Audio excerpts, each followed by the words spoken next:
In this session, we will be studying the topic which is the quadratic formula. And the quadratic formula is related to the standard quadratic equation. Okay. So the quadratic formula is related to standard quadratic equation, which is ax square plus bx plus c is equal to 0. And there is a condition for this equation that the coefficient of x square, a, should not be equal to 0.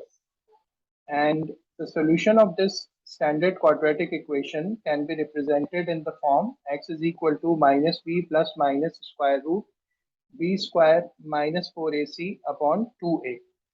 Now the next exercise says that we have to practice solving the quadratic equations using this formula, which is called the quadratic formula. The question says solve the equation 6x square minus 3x minus 2 is equal to 0. So the first thing that we will do with this equation is that we will compare it with the standard quadratic equation.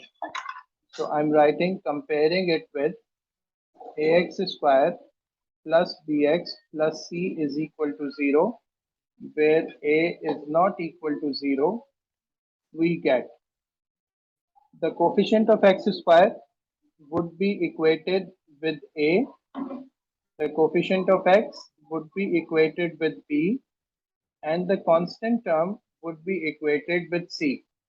So we get the values of a, b, and c by this comparison as 6 minus 3 minus 2.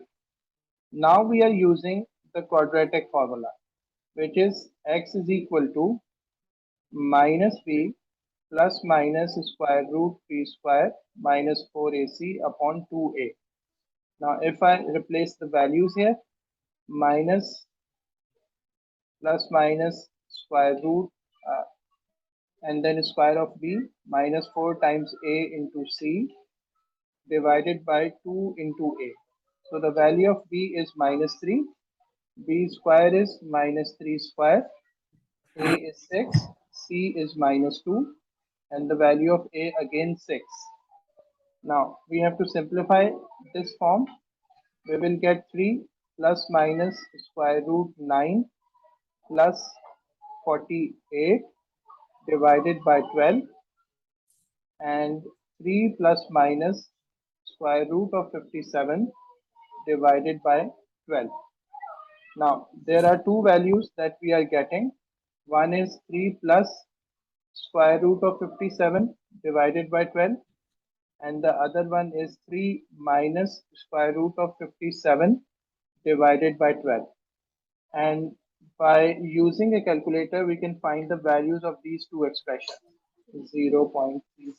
So the answers of these two expressions are going to be 0.879 and minus 0.379. And these two answers are as per the instruction of the question that we had to write the answers in three significant figures. So we have written both the answers in three significant figures.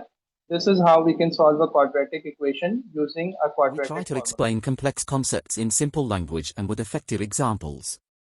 If you like the video and the way we explain the subject, consider liking this tutorial, commenting on it and subscribing to our channel and press the bell icon, so that you stay updated and get notified when we upload more videos.